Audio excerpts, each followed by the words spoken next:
you all know Gerry Gaetz, and we want to talk about what's next for modernization.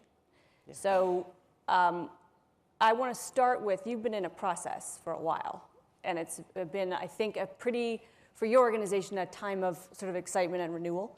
So I think internally there's that sense. Can you just describe where you are in the process right now, and then we'll talk about what happens next? Okay, great opportunity to do that. I said to somebody last night, I was trying to find an opportunity to be interviewed by Amanda, and I actually had to create a conference to be able to do it. So, but I'm really happy to have a chance to talk to you and to talk to the delegates. So in some ways, we're pretty early in the process in the sense that we've been readying ourselves as an organization, Payments Canada. The new brand is just a small part of that, but we've been building internal capacity, changing governance, had a legislative change that really helped us solidify kind of how we want to think about our role in the payment ecosystem. And out of that, we've launched a visioning exercise. And that was important, really important for two reasons. One, to signal change. And two, to align an ecosystem that has very diverse players, stakeholders, financial institutions, suppliers, merchants. And we are, we have completed that visioning process. We have the vision itself out for final consultation, but we're very strongly aligned around the needs. The challenge in that work was, let's stay with what the needs are. Let's not jump to solutions too soon. So we have that as a solid base right now, and we've had some wonderful discussions. And I think one of the things that I just highlight that I think is different from what's been done in the past. I hear all these great innovation stories and new products, and of course when you're building the bridge or the highway, you sit in behind that. And a lot of the innovations, actually, when they get to the back part of the clearing and settlement, don't look any different. But what's different, I think, about what we're doing now is the focus on the end user needs is really being brought forward. So even as infrastructure creators, you have to think about, it's not just financial institutions are the customer anymore. We have to think way past that. So we're at a visioning stage. Of course, some people say, oh, it's a little hard to argue with the vision. It's out there, and so yeah, we can buy in. So yeah, we're there, and we'll talk a bit about what's coming. So the infrastructure that you kind of husband has been compared to plumbing, a sewer system, all kinds of things. When you think about modernization and the possibilities, and as you say, the constituents aren't just the banks anymore. Right. You're thinking much more broadly. What's possible in terms of modernizing how you get from the Victorian sewer to, the Internet of Things connected pipe? I'm trying so hard not to use plumbing. So we should kill that plumbing term. Okay, it's dead. It's dead. Highways and bridges are the metaphor that I like more. So, what has been interesting as we went through this visioning exercise, we talked to a lot of people. And, I remember a few of the stories, but one that resonated with me is we had this focus group session, and we had bankers in the room, and we had some other payment service providers, and we had a kind of couple of so-called millennials. There was a young lady at one point, and so the bankers were debating some of the sort of more technical aspects of things, and she kind of put her hand up at one point and she said, why do I have to get paid every 2 weeks? And everybody kind of stopped, and then there was a bit of conversation about, well, because it's a batch process, and she said, no, but why? Couldn't I get paid every day if I want to get paid every day? Then somebody said, well, why? Actually, maybe you could get paid for your morning's work, and then you get paid for your afternoon's work. And, it's a great example for me of what's possible. You know, if you think about what might be possible, and it connected to shifts in the economy. I mean, we are becoming a consulting, piecework kind of economy. And maybe we should be paying people every day or... So what's, you know, it's an example of what's possible. I think a lot is possible. And you heard some stories this morning about faster payments in the UK. So there are things being done with the faster payments infrastructure that nobody even contemplated when it was put in. So, you know, a lot is possible. We have to dream a bit. I think we have to have big aspirations, I think, and we don't want to close down too soon. So what's the very next step in your process towards modernization? So we are now in the process of sort of taking the vision and then working with stakeholder groups, and financial institution groups and others, and working through a series of options. And what that needs to lead us to, you know, by the end of this year, sooner if we can, is a kind of roadmap that would lay out what we do in what order, and if we can get as much alignment on that as we have on the vision, then I think we can start to move down the roadmap and start executing. And that's really the goal. And a lot of the systems that run all of these things are inside institutions. Yeah. And they are, in many cases, a little bit antiquated. Right. And that's something that financial institutions are working on and struggling with. And will you work together to try to modernize as a group? In other words, are we going to be kind of bolting on new concepts and technologies onto old? Or are you advocating for a wholesale rethink about how things happen? Like renovate the bridge versus build a new bridge, right? Sort of question. So that's a debate, right? So, you know, I would say the starting point for most banks would be on the renovate side. Mm-hmm. If you look around the world at what other countries have done, most countries have built a new type of payments, central payments rail. Not all, but most. I think the vast majority have. But they haven't then gone back and tried to sort of change everything and move it there. So just because we had the great UK example this morning, I mean, they built a new faster payments rail. Payments have been migrating. They've been pushing up transaction value limits over time. So that's what a lot of countries have done. I think, you know, practically it's going to be a mix of both.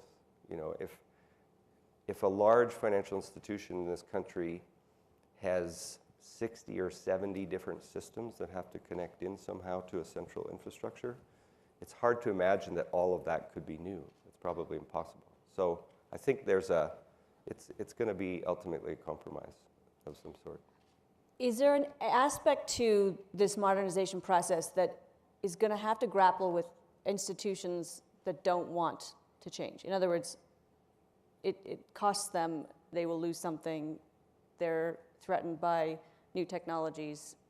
Incumbents are often slow to change, and some of it's just because of the built-in capital investment that they have, and that's totally fair. Some of it is that they don't want the world to change because it's working for them right now.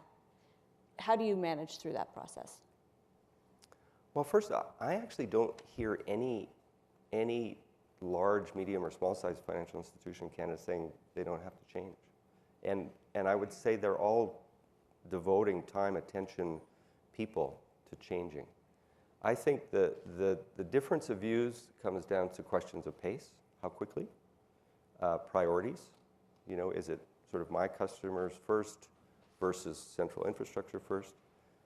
There's a lot of alignment around the need to change, I would say. And I would say that's, you know, right up to the top of financial institutions in Canada. But there are differences of view of how, you know, how quickly. We have seen great cooperation in this market, right? One of the advantages in Canada is we're fairly technically advanced. It's a relatively small market, right. So we've had things that other countries sort of look enviously at. Will you have that same advantage here of levels of cooperation and the ability to get things done? It does seem to me that there's more cooperation than there ever has been. You know, and I think the whole sort of fintech new product incumbent kind of debate has forced some cooperation. But I think even at this conference, the sort of buzz in the halls is about more openness, more collaboration. Mm-hmm. I was looking this morning at the summary of some of the themes that you all put forward yesterday, and there's a lot of alignment, and actually collaboration, innovation, and change are in the top 3 or 4 themes. So I think there are a number of things coming together to make this a great time to change. One is that actually we're way behind in central infrastructure where we are. Like I would say we're a long way behind. It still works and it has to work. I think it's at the point where it's starting to slow down other things. Who's better? Who are we behind? Well, we're behind. There's a whole wave of probably 30 countries in the world that have already modernized parts of their core infrastructure. I mean, UK, Australia's down the road. They haven't implemented yet. Some were mentioned this morning. Singapore, the Scandinavian countries have moved ahead quite a lot. Europe has done a lot. Am I right to suggest that we're ahead of the U.S. though? That the U.S. is slower moving than we are? The question of ahead and behind is really, you'll have to look at the pieces. Yes. So we're ahead in some areas, we're behind in other areas, but in core infrastructure, we're certainly not leaders, and I'd like to think we're in the second wave of kind of modernization, which allows us to learn from what's happened, allows us to take advantage of technology, which is better and less expensive than it was. The U.S. is a different case because there are so many financial institutions there, but they're moving ahead with different pieces of modernization. So, it was mentioned earlier, I mean, we're ahead in terms of, at the retail level, chip and pin and tap. On the infrastructure side, we're probably about the same place. They would be in that second wave, I would say. What's your timeline to get, what internal goal have you set for yourself to get this where you want it to be? It's not going to fly to say as fast as possible. No. No. I want actual numbers. As fast as possible. So once we define a roadmap, I would like to see us implementing some change in 2017. So that's not going to be all of it by any means, but change is going to come not just through technology, but we also do the rules and standards. Right. And some of that change is going to be driven by new regulation that's just come in, so we will start to implement some change in 2017, but it will have to continue on. Where is the regulatory piece in this, in allowing you to modernize fast enough and do the things you want to do, and for the industry to innovate the way it wants to? Is it an impediment? Is it a support? I'd say it's very much supportive, in the sense that so we, Payments Canada, in our operator role, regulated by the Bank of Canada. We've had some presentations about the oversight role and the principle-based approach, which is a global, we're meeting global standards. So they are, in a sense, pushing us to move and to do this sooner. So they would be a force for let's get it done faster. I would say more broadly, sort of at the government level, federal government level, it's also very supportive, right? You have a mandate, interpret it, be bold, and go. I think there's one piece that's being worked on that's going to be very important, and there's a piece of work that's going on to look at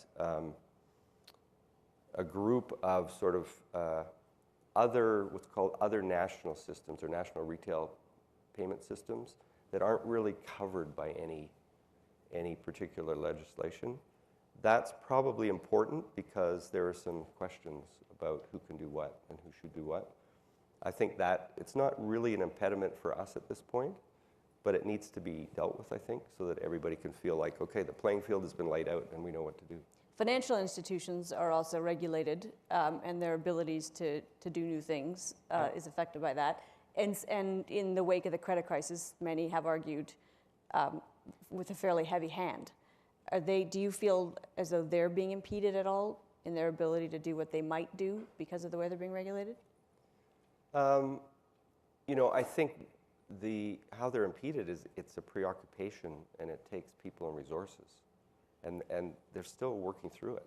Oddly enough, after all this time, they're still implementing changes that come right from 08, 09. So that is impacting for sure. And beyond that, I think they're ready. They're ready. One question that I have, and I don't know if it's a fair one to ask you, but there is a high level of collaboration between fintechs and the big traditional FIs. And I'm curious to know whether that's because the fintechs have to do that, because the incumbents are so powerful, because it is a fairly closed market, whether they really want to, or it's just because it's the only way to be in business. There's probably a lot of people in the audience that would have a better answer to that. It's probably a bit of both. I mean, clearly it's happening. Yes. And usually when it happens, it's being driven by one or two things, and each party sees some advantage to doing it. So, but it's clearly happening. Tell me about the blockchain, where that fits in your worldview. You're making a little bit of news on that front. So, what's going on? Well, some of you, I think quite a few of you, were in the demo session yesterday. So we've been really working on a proof. We call it a proof of concept, as probably 3/4 of the people in this room are doing. And if you're not, you're sort of, the question now is, if you're not trying something in blockchain, why aren't you trying it? So we've been, working on something that I think is quite innovative with 5 financial institutions, the Bank of Canada, Payments Canada, and R3. And we've, scoped a very tight, focused proof of concept, and we presented the results yesterday, and everybody's pretty excited about what we're learning about it.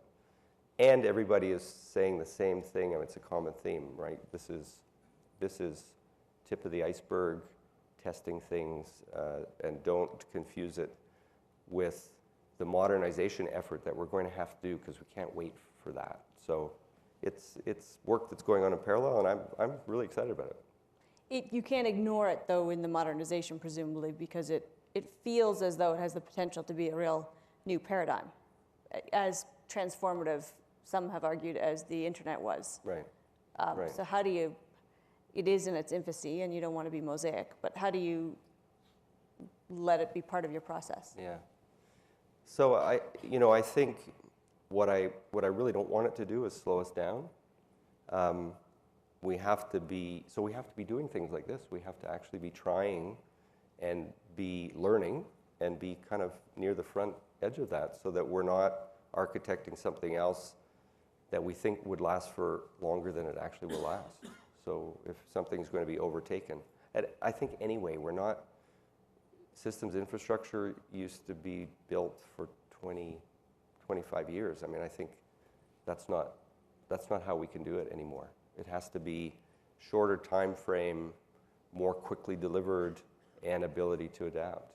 And ultimately, there will be some choices. I'm going to guess within, I don't know, 5 to 10 years, there'll be some points where countries, probably in our business, will have to make some choices about, do we slow down a bit until this is actually ready for prime time, because we're going to back that.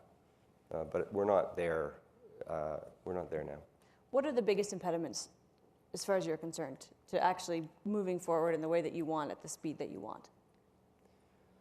I think it will come down to differences of view about pace, to some extent about scope, to some extent about new versus renovate, because that has pacing implications, and of course cost. Cost has to come into it. So in some ways, we're in this great visioning honeymoon period. Over the next few months, we're going to be in a period of having some really good debates about those choices. Those things will work through. I mean, I'm super confident, just because the table is really, to me, seems to be laid very well. So we just have to work through them. Yeah, it's interesting what Ellie said about, 90% of her time in payments was pretty dull stuff. Yeah. But the last 10% is pretty exciting. It does feel as though you're right. You're at this kind of great moment to set the table. It's a big challenge, though. It's a big challenge, but the one of the wonderful things. There's lots of wonderful things. It really helps with recruiting, right? If you want to, so when I started, 3 years ago, it was a struggle. You want to come to this CPA and you want to, do something really exciting, and we're going to do some things that have never been done before and change things. Now, actually, the phone rings. Getting the word association out of your name was smart. Yeah. Because it's a boring word. Thank you. Did you mean to make your acronym PC? We don't have an acronym. It's Payments Canada. Okay. I'm just saying, it's a majority Liberal government, it seems. But on Payments Canada, did I say that? But on the association, I mean, that's a transformation. It's a kind of coming of age. Yeah. Because in fact, we haven't been an association for quite a while. Right. Right. We are a regulated service provider in some respects. We set rules, standards. So, yeah, it didn't serve us well, quite frankly.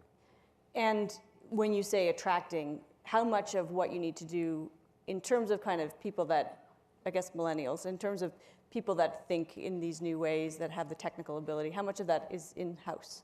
How much of that is outside? So there's a lot more in-house than there was 2 years ago.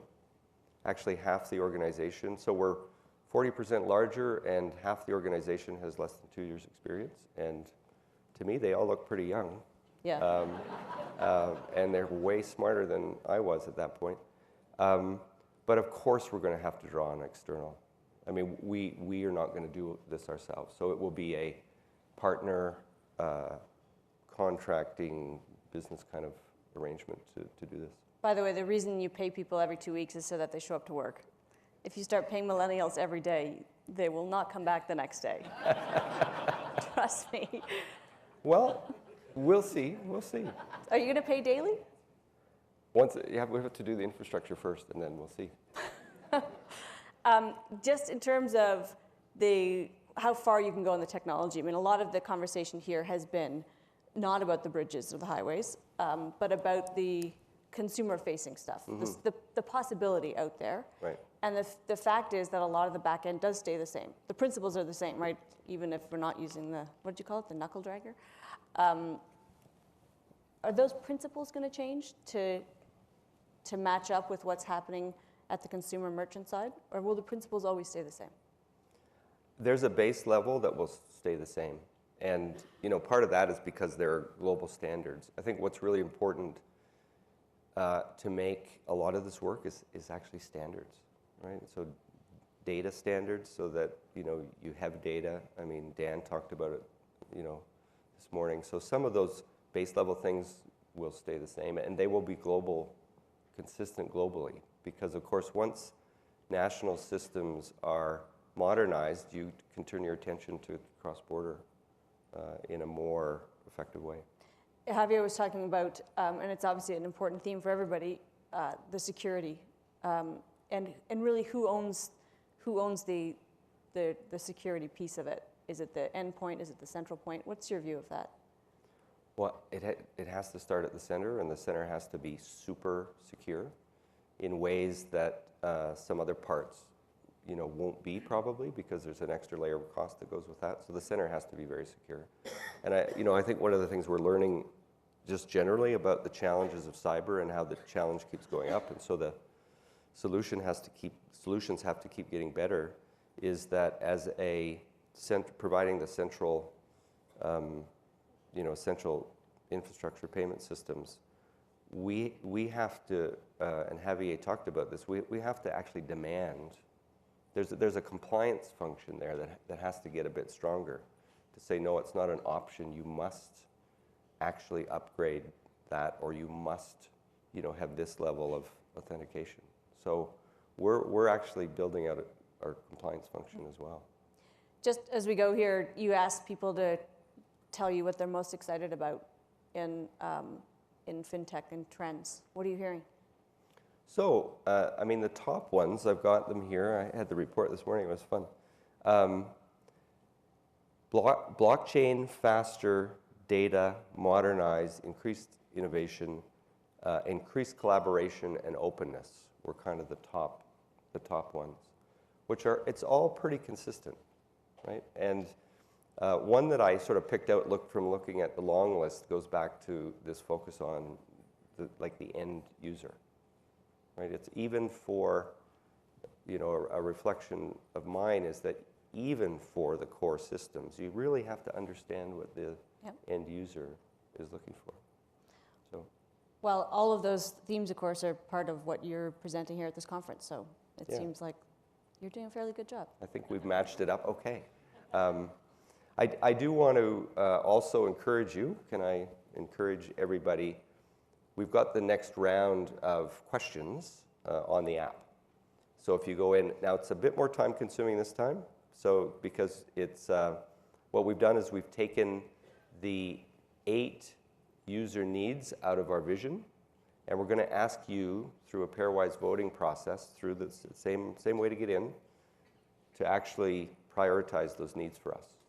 And we're really going to use this. This is one of the big questions, is which of these needs is more important than the others?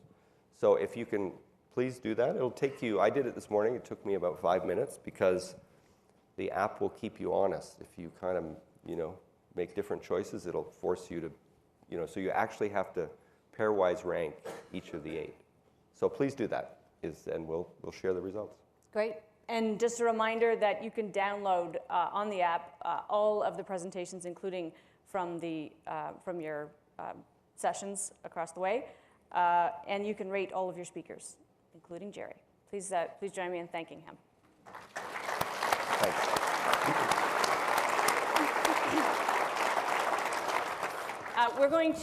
You're going to go to your breakout sessions, and we're back here in this room for after lunch and after other breakout sessions. 3:55 is the start time, so if you can be here at sort of 10 to 4, and I hope you enjoy the rest of your day.